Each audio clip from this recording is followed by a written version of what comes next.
CM Arvind Kejriwal అరెస్టుకు నిరసనగా దేశవ్యాప్తంగా ఆప్ ఆందోళన చేపట్టింది. ఢిల్లీ షాహిదీ పార్క్ వద్ద ఆప్ నేతలు, కార్యకర్తలు నిరసనకు దిగారు. బీజేపీకి వ్యతిరేకంగా నినాదాలు చేస్తూ నిరసనను హోరెత్తిస్తున్నారు. ఆందోళనకారులను పోలీసులు అడ్డుకొని బస్సులో పోలీస్ స్టేషన్కు తరలించారు. ఉదయం ఢిల్లీలోని ఐటీఓ జంక్షన్ వద్ద ఆప్ మంత్రులు అతీషి, సౌరవ్ భరద్వాజ్లు నిరసన చేయడంతో వీరిద్దరిని పోలీసులు అరెస్ట్ చేశారు. అలాగే పంజాబ్ విద్యాశాఖ మంత్రి హర్జోత్ సింగ్ బైన్స్ను పోలీసులు అదుపులోకి తీసుకున్నారు.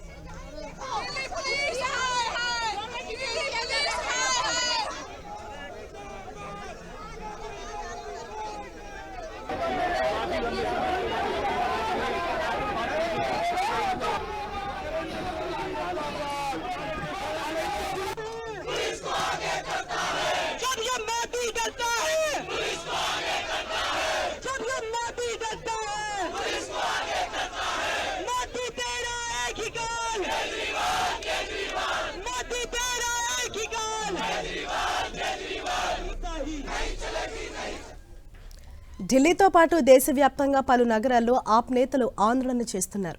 బెంగళూరులో ఆప్ కార్యకర్తలు బ్లాక్ డేగా ప్రకటించారు. ముంబైలో తమ పార్టీ కార్యకర్తలపై పోలీసులు లాఠీచార్జ్ చేశారని మహారాష్ట్ర ఆప్ అధ్యక్షుడు ప్రీతి శర్మ మీనన్ తెలిపారు. శ్రీనగర్లో ఆప్ కార్యకర్తల మార్చును పోలీసులు అడ్డుకున్నారు. ఇక కోల్కతాలోని బీజేపీ రాష్ట్ర కార్యాలయం వద్ద జరుగుతున్న ఆప్ ఆందోళన స్వల్ప ఉద్రిక్తతకు దారితీసింది. రెండు పార్టీల కార్యకర్తల మధ్య స్వల్ప ఘర్షణ జరిగింది. హర్యానాలోని కురుక్షేత్రలో సీఎం నాయబ్ సింగ్ సైని ఇంటి ముట్టడికి యత్నించిన ఆప్ కార్యకర్తలపై పోలీసులు జలఫిరంగులు ప్రయోగించి లాఠీచార్జ్ చేశారు.